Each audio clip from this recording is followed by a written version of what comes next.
واش الخوت، السلام عليكم، مرحبا بكم في فيديو جديد، موضوع جديد. اليوم اخوتي كنت مسافر، كان عندي واحد الغرض في مدينة الدار البيضاء.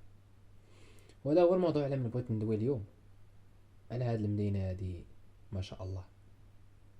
انا ما فهمتش علاش ديما فاش كنبغي نمشي لكازا ديما كنكون معصب، اقسم بالله. وانا عارف بلي الناس اللي ساكنين في كازا ما غاديش يعجبهم الحال وغادي ينتقدوني بزاف، ولكن اقسم بالله ما فهمتش كيفاش كتقدروا صاحبي تعيشوا في ديك المدينه.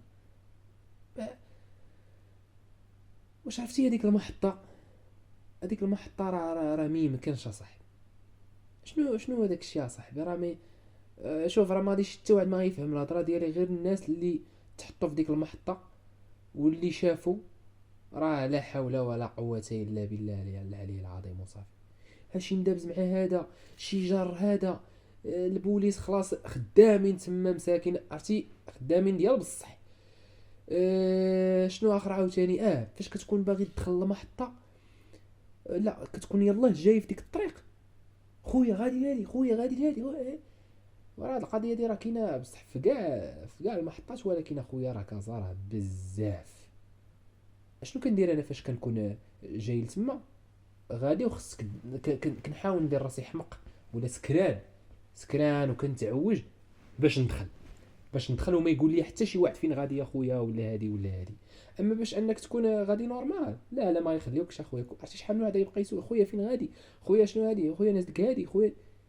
لا حول ولا قوه الا بالله. وكنشوفوا كل واحد كيدبر على طرف الخبز، ولكن هادشي كامل خلى ديك المدينه واو. وشوفوا انا كنهضر على ديك المدينه، مع العلم انه انا كنت ساكن فيها، اقسم بالله كنت ساكن في الحي الحسني، وهذه كتعتبر مدينه ديالي. والحمد لله دابا راه حنايا، معليش حنايا دابا في واحد المدينه صغيره، ولكن عايشين بخير، ما فيهاش داك الهراج وداك الرواج ديال ديك الدرجه. الشوارع تما الصداع وعوازة على الجهد. انا كنت عجب كيفاش الناس كيقدروا انهم يعيشوا تما. وزعما والله الا بصح بغيتكم تجاوبوني الناس اللي ساكنين في كازا، واش كتحسوا براسكم زعما نورمال زعما عايشين عادي وبخير ترونكيل زعما؟ حيت راه صعيب انك تعيش تما في وسط داك الهراج والصداع والستريس. الحمد لله، يعني اللهم انني انا نعيش في مدينه صغيره اللي غنكون هاني مرتاح البال، واللي نعيش في ديك الصخب بحال هكاك. راه المهم كنتمنى انكم تقبلوا هذا الانتقاد ديالنا وما.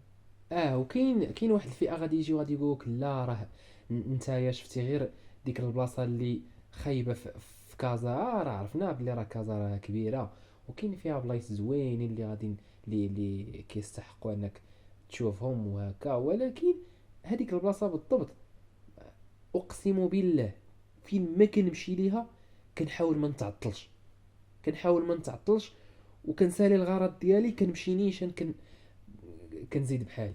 ما ما ما, ما عمر ما جاتني ديك الفكره ديال انني نتسارى ولا نجيب دورة نشوف هكا، حيت ما كنستمتعش في ديك البلاد. المهم كما قلت لكم، حاولوا علينا في الانتقادات وتحياتي لكم.